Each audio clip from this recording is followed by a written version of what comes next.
थी और उस बोर्ड एग्जाम में मैं टॉप आ गया गोपालगंज डिस्ट्रिक्ट में। ओके। और एक दिन ऐसा भी आया कि उसी पटना में वो वहां पे बैठे थे इंग्लिश सीखने के लिए और मैं यहां खड़ा था इंग्लिश सिखाने के लिए। और मुझे लगता है कि इंसान दो भावनाओं में कमाल का काम करता है, या तो मोहब्बत में या तो नफरत।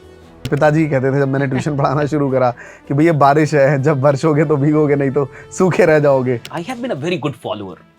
मैंने जो भी जिंदगी में काम किया है तो मैंने जिसको भी माना है पूरा माना है। वहां का जो केयर टेकर था उसने कहा कि यहाँ कुमार विश्वास जी आए हैं, यहाँ नीतीश कुमार आए हैं, मैं 10-15 वर्षों से यहाँ हूँ सर, इतनी भीड़ कभी नहीं। एज अ मोटिवेशनल स्पीकर उनके किन किन तरीकों से पैसे वो बना सकते हैं?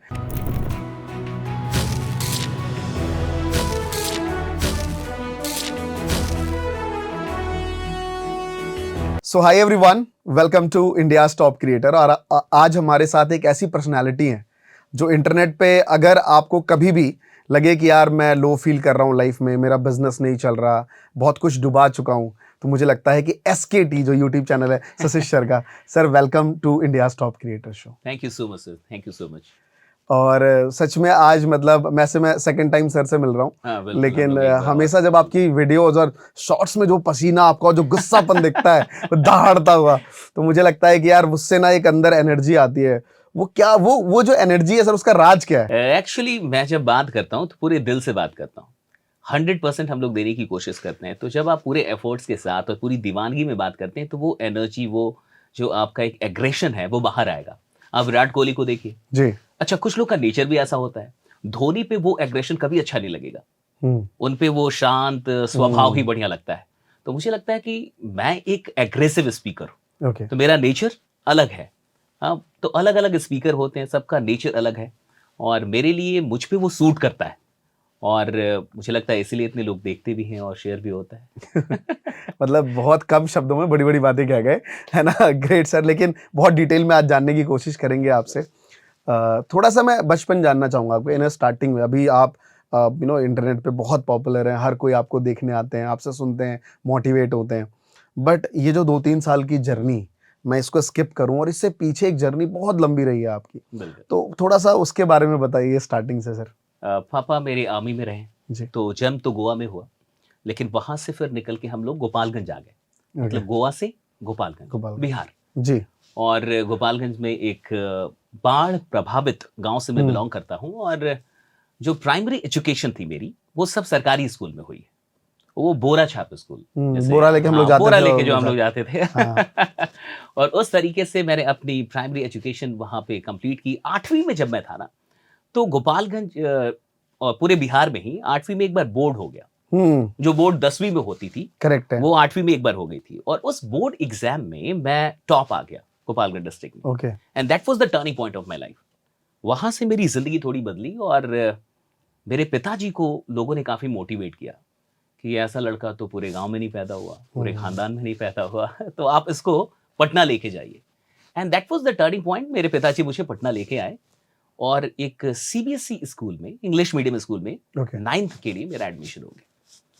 बट वहां क्या दिक्कत थी कि बिहार के अंदर, अगर आप भी जान रहे हैं बिहार के बारे में, तो वहां इंग्लिश कंपलसरी नहीं है बिहार में, मैट्रिक में। राइट। और 6ठी क्लास से इंग्लिश की पढ़ाई शुरू होती थी। बिल्कुल बिल्कुल। इंग्लिश कोई पढ़ता नहीं था, इंग्लिश की घंटी सबसे अंत में होती थी। सबको पता था कि भाग जाना है और मास्टर भी जानते थे कि कोई पढ़ेगा नहीं। तो इंग्लिश की जो एग्जामिनेशन थी वो हम लोग पार्ले जी और टाइगर बिस्किट पे पास कर जाते थे। मास्टर जी को पार्ले जी खिलाया तो 70 में 80 आया, 70-80 आ गया, और टाइगर भी खिला दिया तो 90% आ गया। तो जब मैं यहाँ आया इंग्लिश मीडियम स्कूल में, तो मुझे काफ़ी दिक्कतें हुई, मुझे कुछ समझ में नहीं आता था और लोग मेरा मजाक उड़ाते थे, क्योंकि मेरे पिताजी ने ये कह दिया था कि मेरा बच्चा टॉपर है। और ये बात क्लास में पहुंच गई थी कि गोपालगंज डिस्ट्रिक्ट का टॉपर आ रहा है। तो सब मेरा मजाक बहुत उड़ाते थे क्योंकि मुझे कुछ समझ में नहीं आता था। और एक बात कहते रहते थे, तुम तो टॉपर हो, तुम तो टॉपर हो। और हर क्लास के बाद पूछते थे कुछ समझ में आया, मैं कहा नहीं। और इसके चलते for 8 and 9 months I struggle to cope up with English medium school. मैंने काफ़ी मेहनत की, डे नाइट बहुत कोशिश की, लेकिन मुझे समझ में नहीं आती थी चीज़ें। और फाइनली 9th मुझे छोड़ना पड़ा। CBSE क्विट की, फिर से बिहार बोर्ड में आया, अपनी औकात पे आया, और फिर मैंने 10th की। और 10th करने के बाद इंग्लिश सीखनी शुरू की। जो कोचिंग पकड़ के आप इंग्लिश सीखते हैं, he is a boy, she is a girl, that is a man, ऐसे करके मैंने इंग्लिश सीखनी शुरू की और 8 से 9 महीने मुझे लगे and after that I became one of the youngest faculties of English in Patna. फिर मैंने पढ़ाना शुरू कर दिया 17 साल की उम्र में। जब मैं पार्ट 1 में था तो इंग्लिश के बड़े बड़े कोचिंग में मैं वहाँ पे पढ़ा रहा था, क्लासेस ले रहा था। तो वहाँ से मुझे लगता है एक टर्निंग पॉइंट हुई, क्योंकि कोई चीज़ मुझे नहीं आती थी, जिसके चलते मैं ज़िंदगी में हार गया था, और उस चीज़ को सीखना, उस पे एक विक्ट्री हासिल करना, इसने मुझे एक अलग कॉन्फिडेंस दिया। It was not just about English, ये किसी विषय के बारे में नहीं। मुझे एक ये बात समझ में आ गई कि जीतना कैसे है। अगर कोई चीज़ आपको नहीं आती, क्या करना होगा, कैसी मेहनत, कैसी दीवानगी चाहिए कि आप उस चीज़ को हासिल कर लेंगे।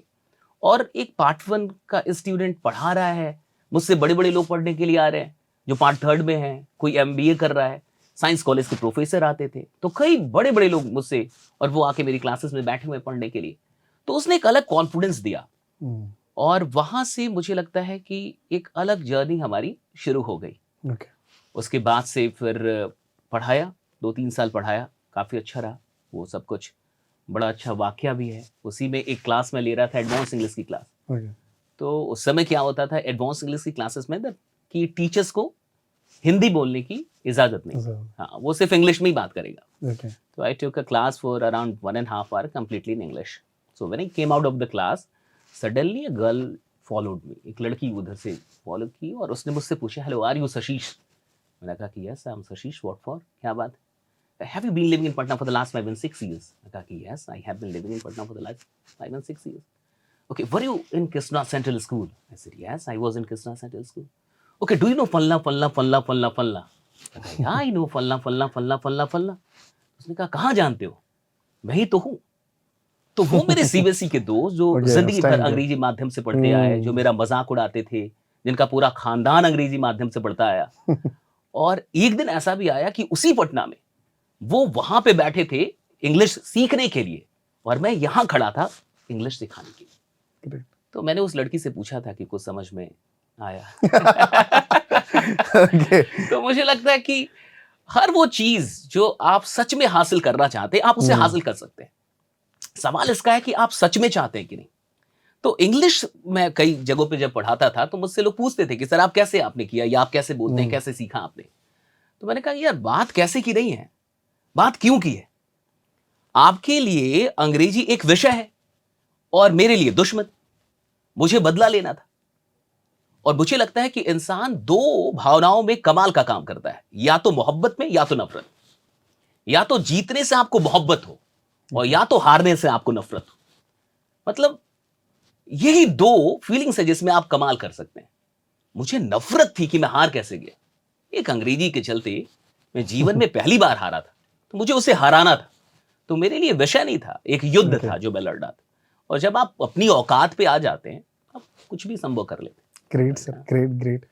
ये जर्नी बड़ी इंटरेस्टिंग है, मतलब सीरियसली, मतलब सुनने में लगता है कि हाँ यार, मतलब बहुत आपने एक स्टोरी में बताया इसको, लेकिन कि इसके पीछे की मेहनत बहुत हुई होगी, क्योंकि इंडिया में मुझे लगता है इंग्लिश एक बहुत चैलेंजिंग विषय है हर स्टूडेंट के लिए, खासकर जो बिहार यूपी से राइट। हाँ, स्पेशली बिहार और यूपी वाले, middle class, lower middle class family, जहाँ कोई इन्वॉल्वमेंट नहीं है। करेक्ट। हम भोजपुरी बोल के और बड़े हुए लोग हैं, जहाँ गांव में कोई ढंग से हिंदी में भी बात नहीं करता। तो हम लोग के लिए पटना एक चैलेंज था, इंग्लिश मीडियम एक चैलेंज सच में था। और मुझे लगता है कि हर इंसान एक बार सीखने की कोशिश करता है, बट वही है कि स्ट्रॉन्ग रीजन ना होना। आप कोई काम शुरू कर रहे हैं, उससे भी इंपॉर्टेंट है कि क्यों शुरू कर रहे हैं। सिर्फ इसलिए शुरू कर रहे हैं क्योंकि बहुत सारे लोग वो काम कर रहे हैं, फिर आपका फेल होना तय है।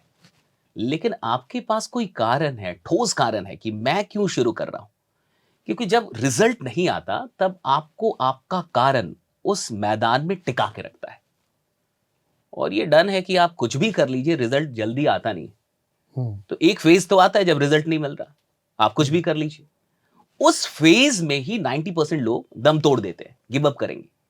तो वो जो कुछ प्रतिशत लोग हैं जो गिव अप नहीं करते हैं, उनके पास वही स्ट्रॉन्ग रीजन था जब उन्होंने शुरू किया था, जो उनको उस टफ फेज में टिका के रखेगा, फिर वो जीतेंगे।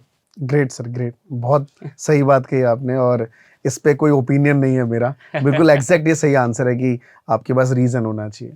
अब ये वो दौर था जब आपने चीजें सॉर्ट करी, फिर एक आता है जॉब या बिजनेस। आपके दिमाग में होगा यार, बिल्कुल। क्योंकि हम बिहार के बच्चे हैं, और मेरे काफी लोग, मेरे पिताजी कहते थे जब मैंने ट्यूशन पढ़ाना शुरू करा कि भैया बारिश है, जब बरसोगे तो भीगोगे, नहीं तो सूखे रह जाओगे, क्या है बात ना। और जो कुछ नहीं करता वो मास्टर ही बनता है। तो मैंने भी ये बहुत सुना है। तो अंदर एक रहता है कि यार कुछ अलग करना है, कुछ अलग करना है। तो क्या आपके भी दिमाग में था उस टाइम में, क्या फिर किस रास्ते पे जॉब की निकले? बात तो बिल्कुल थी, और इट वाज लाइक कि जब आप एक मिडिल क्लास फैमिली से हैं और खासकर आप बिहार से हैं, तो सरकारी नौकरी एक बड़ी करेक्ट चीज़ है। होती है।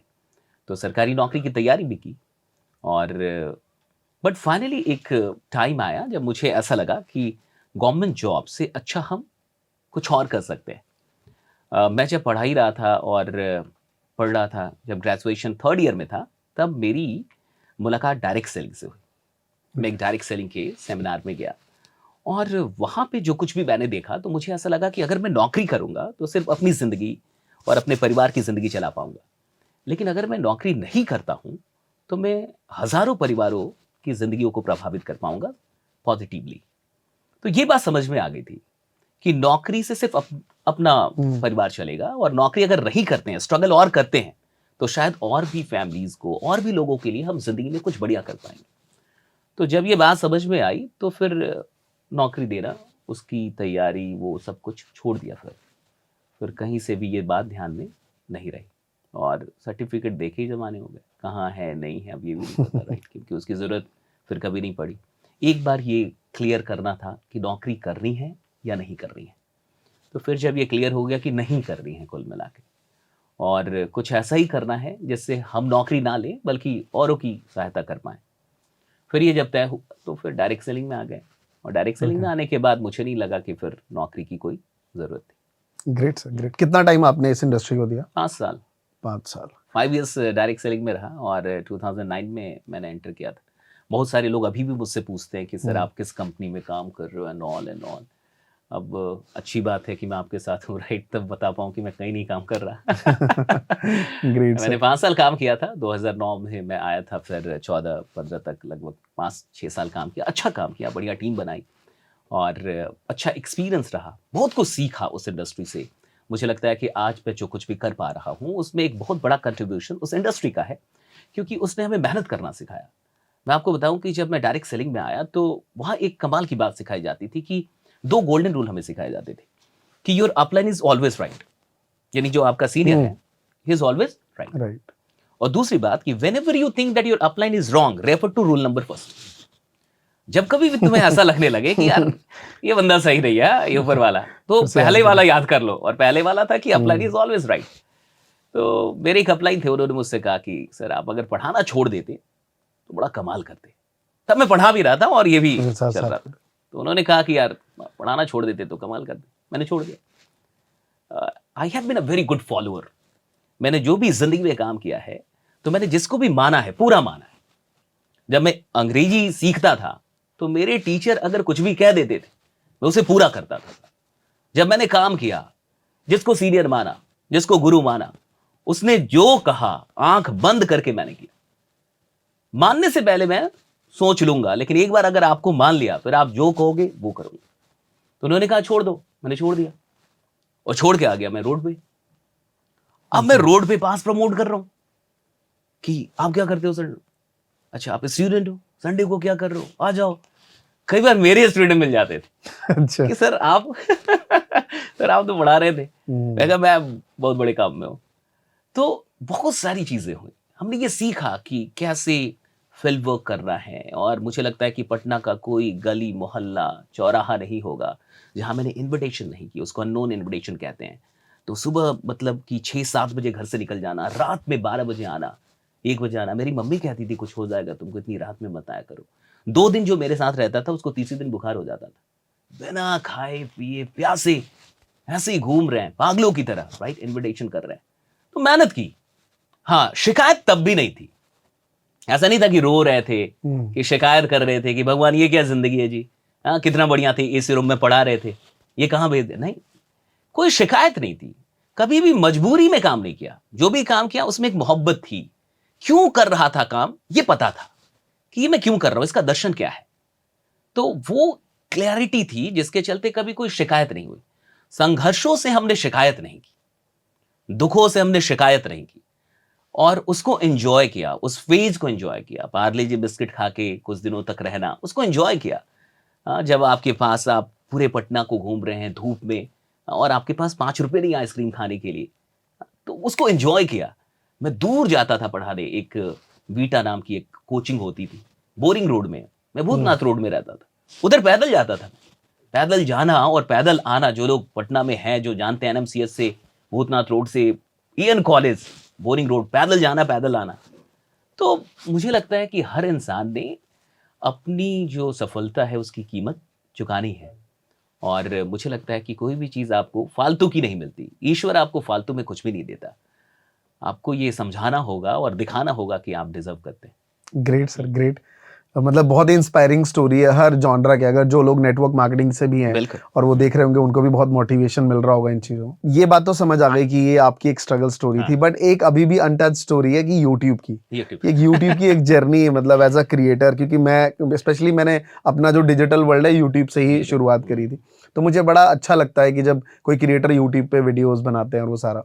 तो यूट्यूब के एक जर्नी में भी कोई एक स्टोरी थी कि आप यूट्यूब ऐसे ही आपने प्लान किया, सोचा, एक आपने एक कॉज ढूंढा और आपको लगा कि करना चाहिए? जब मैंने नेटवर्क मार्केटिंग क्विट की, it was some personal reason, right. मेरे कुछ द्वंद्व थे मालिकों के विचारों के साथ, क्योंकि जिस दर्शन के साथ मैं इस इंडस्ट्री को देखता था, मुझे नहीं लगता था कि उसी दर्शन से वो देख रहे हैं। मेरा दर्शन बहुत अलग था इस इंडस्ट्री को लेके। तो मुझे ऐसा लगा कि मेरे जो विचार हैं वो मिल नहीं पा रहे, और कुछ ऐसी चीज़ें हुई मेरे साथ जिसके चलते मैंने छोड़ दिया।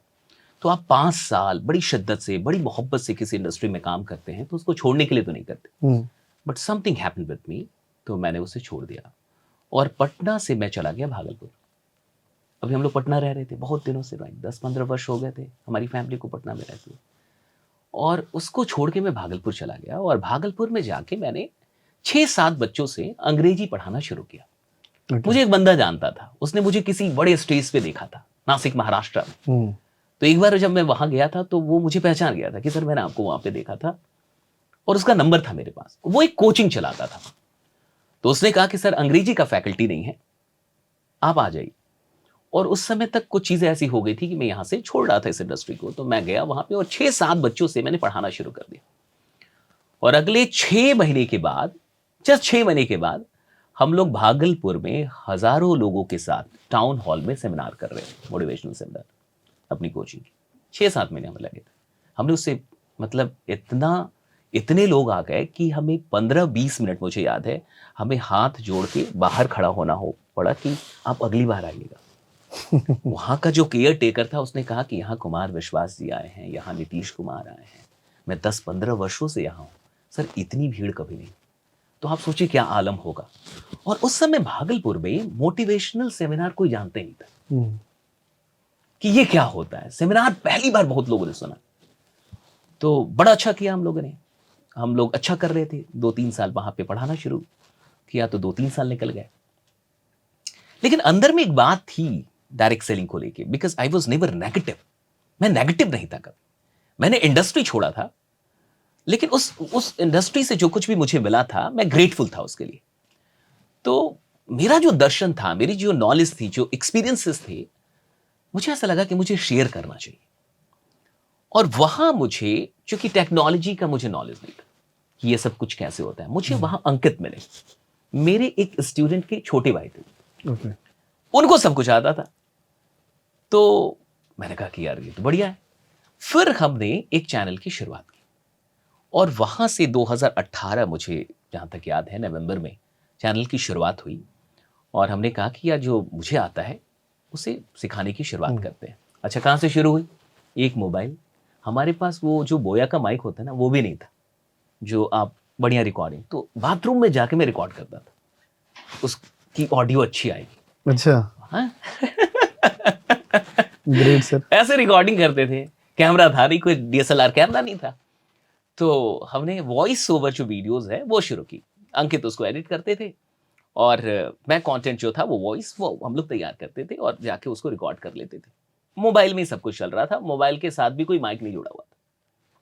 और ऐसे करके तीसरी या चौथी वीडियो हमारी वायरल हो गई। महज तीसरी या चौथी वीडियो डाली थी हम लोगों ने, और ऐसे करके एक एक दिन में 2-2 हज़ार 3-3 हज़ार सब्सक्राइबर होने लगे। एंड मुझे लग जहाँ तक याद 3 महीनों में 90 दिनों में हम लोगों ने 1 लाख सब्सक्राइबर कर लिए थे।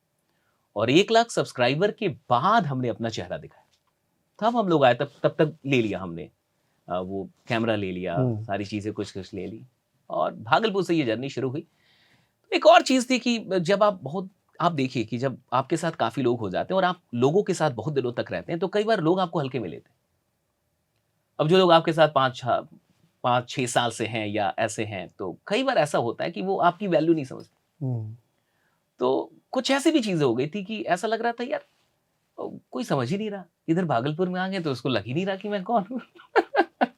अब ऐसा था कुछ कर रहा होगा यार। कुछ ऐसी भी चीज़ें थी कि लोग हल्के में ले रहे हैं।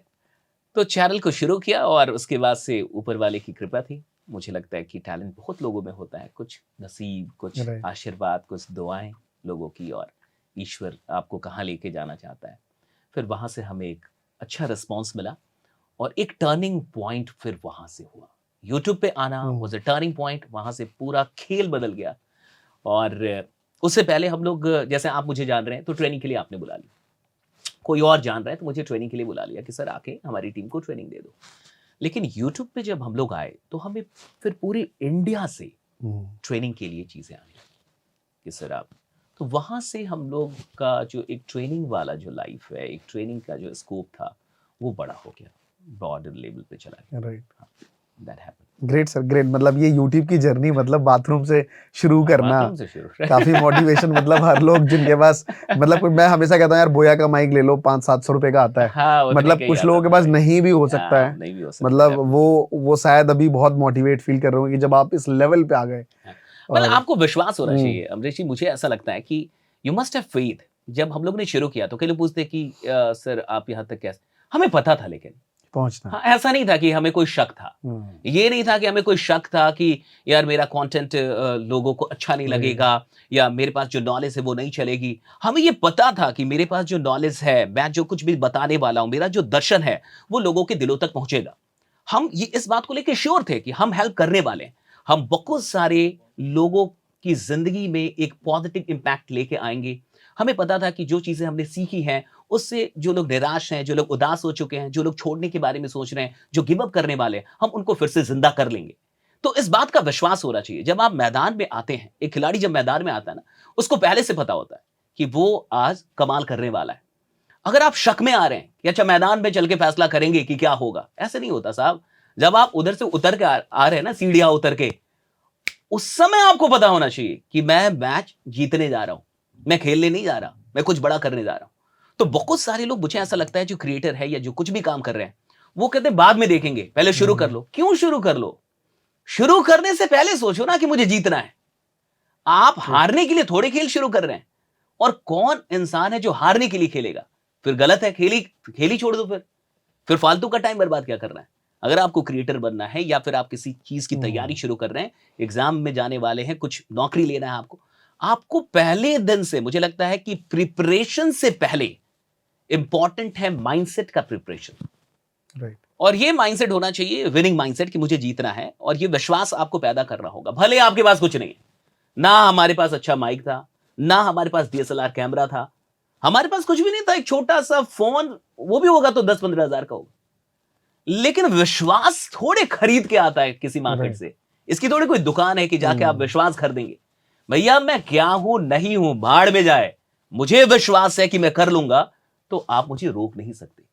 ये विश्वास जरूरी है। मुझे लगता है रिसोर्सेज से अधिक इंपॉर्टेंट है फेथ इन योरसेल्फ। राइट, आपको खुद पे कितना विश्वास है, और जिसको खुद पे विश्वास है साहब, उसे आप रोक नहीं पाएंगे। थोड़ा देर सवेर हो सकता है, आगे तो बंदा आएगा। Great sir, great. मतलब बिल्कुल सही बात है ये कि रियलिटी है कि अगर आपको अपने आप पे विश्वास है तो आप जरूर इस चीज़ को करेंगे। बट एक चीज़ मुझे यहाँ पे लगती है कि बहुत से लाइक यूथ है अभी, जैसे जिनकी एज 20-22 साल की है, वो आपको देखते हैं, आपकी तरह बनना चाहते हैं।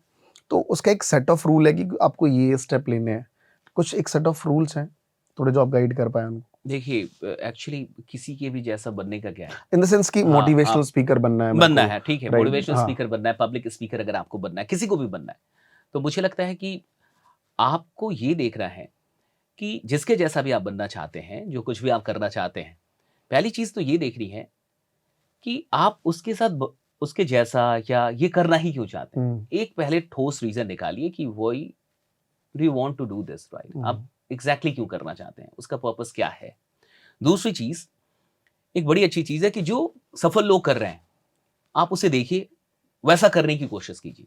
पब्लिक स्पीकिंग तो बड़ा सिंपल है। आपको किसी की रील बढ़िया लग रही है, कोई शॉर्ट स्पीच है वो बढ़िया लग रहा है, मैं कहूँगा वो शॉर्ट स्पीच लिखिए, उसको बोलने की कोशिश कीजिए। ओके, क्योंकि ये कोई ऐसा तो है नहीं कि कुछ खाएँगे, पिएँगे तो आप बोलने लगेंगे, right? It's very right, simple कि प्रैक्टिस से ही चीज़ें होंगी। ओके, तो आपको जो स्पीकर बढ़िया लग रहा है, आप जिसके जैसा खुद को देखना चाहते हैं कि यार मैं ऐसा देखना चाहता हूँ खुद को, राइट डाउन द स्पीच, उसकी स्पीच को लिखिए और उसकी प्रैक्टिस कीजिए बोल के। ओके, पहले देख के ही कर लीजिए, कोई फर्क नहीं पड़ता। आप स्पीच सामने ही रखिए और पढ़िए तो, ठीक है? स्पीच ही देख के आप उस ढंग में आइए तो, वो इमोशन, वो एग्रेशन, वो चीज़ें, वो उतार-चढ़ाव, अच्छा ये एक बार में नहीं होगा। आपको कई बार ये चीज़ें रिपीट करनी पड़ेंगी और मुझे लगता है आज एक अच्छी चीज़ है कि ये रील्स का ज़माना है, ये शॉर्ट्स का ज़माना है।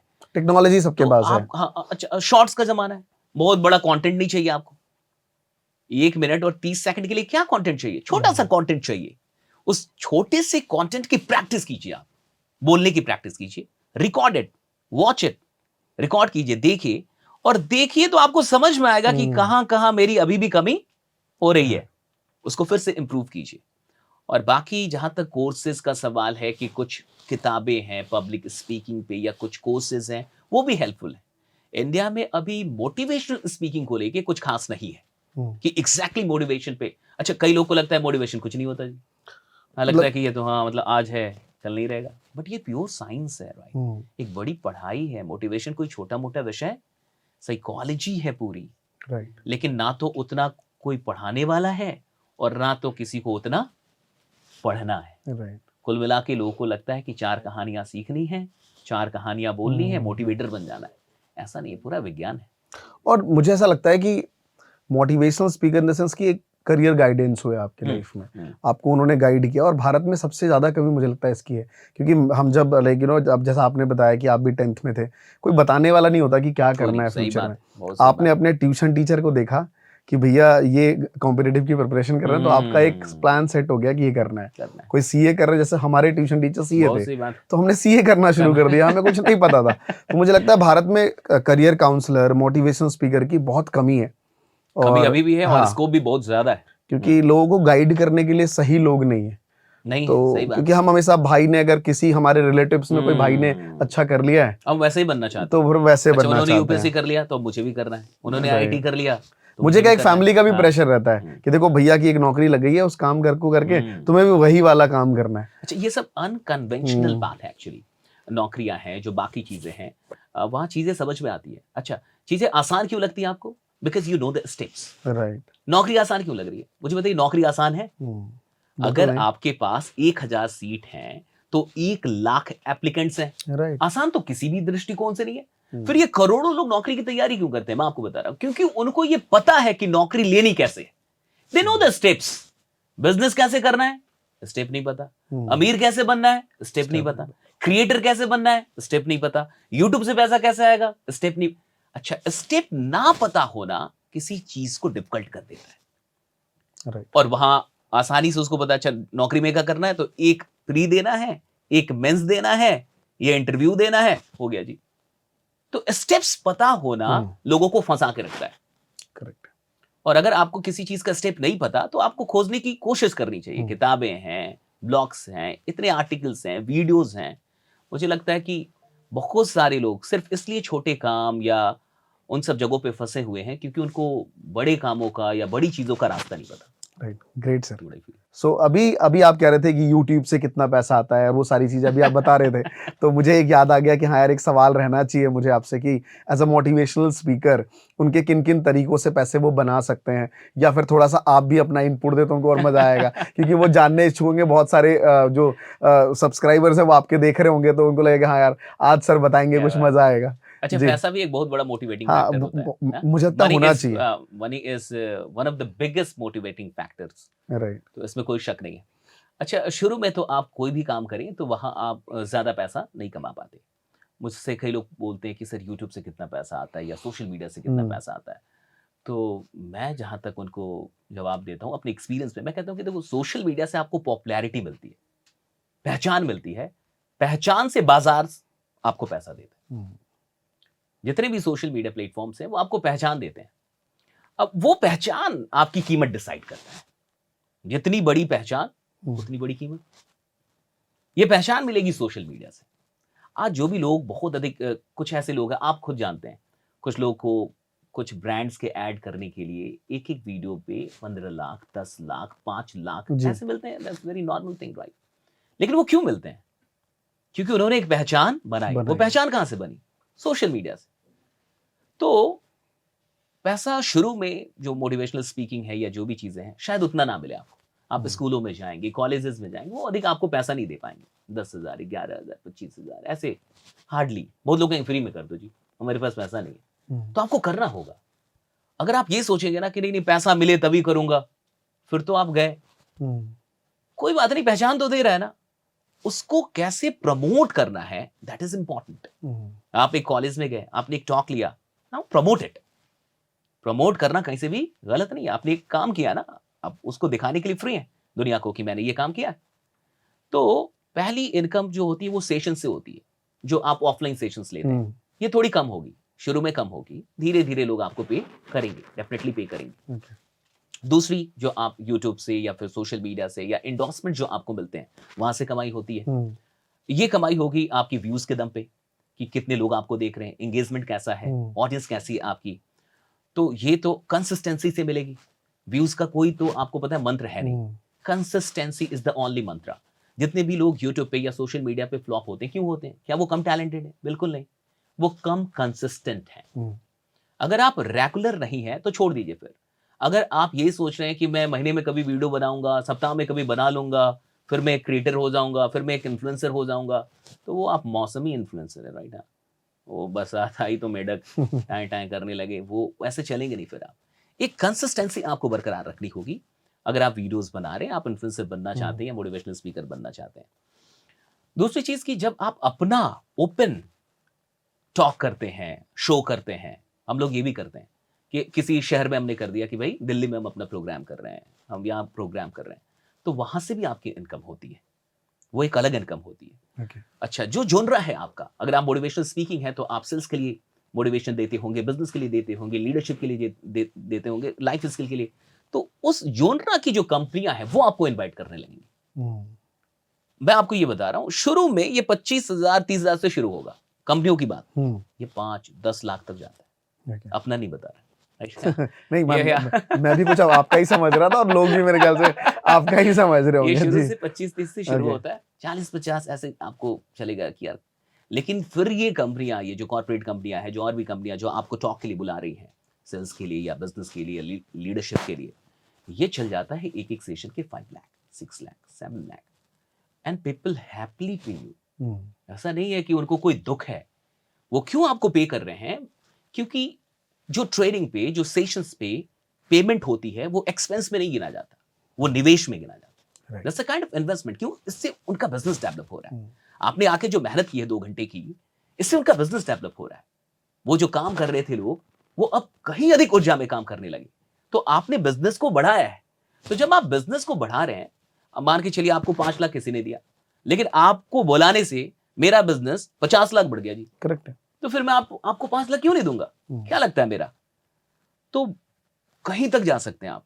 मतलब इसकी कोई हद तो नहीं है। आपका इम्पैक्ट ये डिसाइड करेगा कि आप कितना कमाएँगे और इम्पैक्ट कैसे इम्पैक्ट को डिसाइड करेगा आपका पढ़ना, रिसर्च राइट। करना, कंसिस्टेंसी, डेडिकेशन और इंटेंशन कि इंटेंशन कितना अच्छा है आपका। तो ये चीज़ें हैं। एक लंबी यात्रा है। कई लोगों को ये लगता है ना कि आज ही आए जी, आज कोई नहीं आया साहब, राइट? राइट। हाँ, कई लोग आज देखने आए, आज कोई नहीं है, सबने 5 साल दे दिए हैं। मुझे लगता है जितने भी क्रिएटर्स आप देख रहे हैं, हुँ, जितने भी इन्फ्लुएंसर्स आप देख रहे हैं, जिन लोगों को भी आपको ऐसा लगता है कि ये इंसान सफल है, साहब 5 साल तो कम से कम मेहनत कर रखी है उसने, कम से कम की मैं बता रहा हूं। आपको दिख रहा है 1 साल, आपको दिख रहा है 6 महीने, लेकिन उसके पीछे झांकिए तो 5 इयर्स की मेहनत। तो अगर आप 5 साल किसी भी फील्ड में दे सकते हैं, किसी भी फील्ड में, तो डेफिनेटली आप सफल होने लगेंगे, कोई रोक नहीं सकता आपको। Great sir, great. बहुत सारी बातें, बहुत मोटिवेशन मेरे को भी मिला है। अरे और सर। सीधे सीरियसली मतलब बहुत सारी पॉइंट ऐसी चीजें होती हैं जो कहते हैं वन थिंग, एक किताब है जिसमें आपको एक One पॉइंट्स जो एक टर्निंग पॉइंट हमेशा एक पर्सन कहीं भी आपको मिल सकता है, कोई भी हो सकता है वो। बिल्कुल। तो वो चीज़ें हैं। ग्रेट सर, आपने इतनी सारी बातें कही। आई होप जो लोग देख रहे होंगे कमेंट्स करके ज़रूर बताइए कि कैसा लगा आपको, जो लोग यहाँ तक देख रहे हैं इस वीडियोस को। सीरियसली आप बहुत बहुत लाइक बहुत वो थैंक हैं यू। अपनी लाइफ को लेके। And thank you so much sir आपका कि आपने इतना टाइम दिया और माय प्लेजर। बहुत अच्छा लगा सर आपसे। पहले हम लोग क्रिएटर कम्यून में मिले, जी अभी आपसे मुलाकात हो रही है। सच प्लेजर। आप कमाल के आदमी हैं। और मैं हर जगह पे आपकी चर्चा करता हूँ कि देखिए, और आपको देख के, आपको सुन के मजा आता है सर, और अच्छा लगता है, एक अलग फीलिंग आती है। हाँ। वो आपका प्यार है सर। आपका बाकी व्यवहार है सर, आप बिहेवियर में, मुझे लगता है कि आपका बिहेवियर इतना अच्छा है, और आप इतने ग्राउंड टू अर्थ वाले इंसान हैं कि सबको आपसे सीखना चाहिए। This is so important. Thank you so much. And में बहुत इमोशनल हो रहा हूँ। लेकिन सीरियसली बहुत मज़ा आया सच में आपके साथ। और मैं एट द एंड आपको कहना चाहूँगा कि आज से कुछ 2-2.5 साल पहले कोई वीडियोस आप सोफे पे बैठे हुए थे रिलेटेड टू नेटवर्क मार्केटिंग पे, आप डिफेंड करने की किसी क्रिएटर ने वीडियो बनाई थी। तो उस दौरान मैंने वो आपको पहली बार अच्छा, देखा था। ऑडी हाँ, स्कूटर ऐसा कुछ। कुछ एक वीडियो थी हाँ। जहाँ तक मुझे याद है, जब आपने कहा ना कि मैंने वीडियोस बनाना शुरू करी तो मैंने उस टाइम देखा था। तो क्योंकि मैं क्रिएटर्स देखता रहता हूँ कि इंडस्ट्री में कौन क्या कर रहे हैं, क्या बात। तो उस हम दौरान लोग भी आपको बहुत जी, पहले से देख रहे हैं, और आपको तो पूरा हिंदुस्तान ही देख रहा है, बहुत पहले से देख रहे हैं। Thank you sir, thank you so much sir, thank you.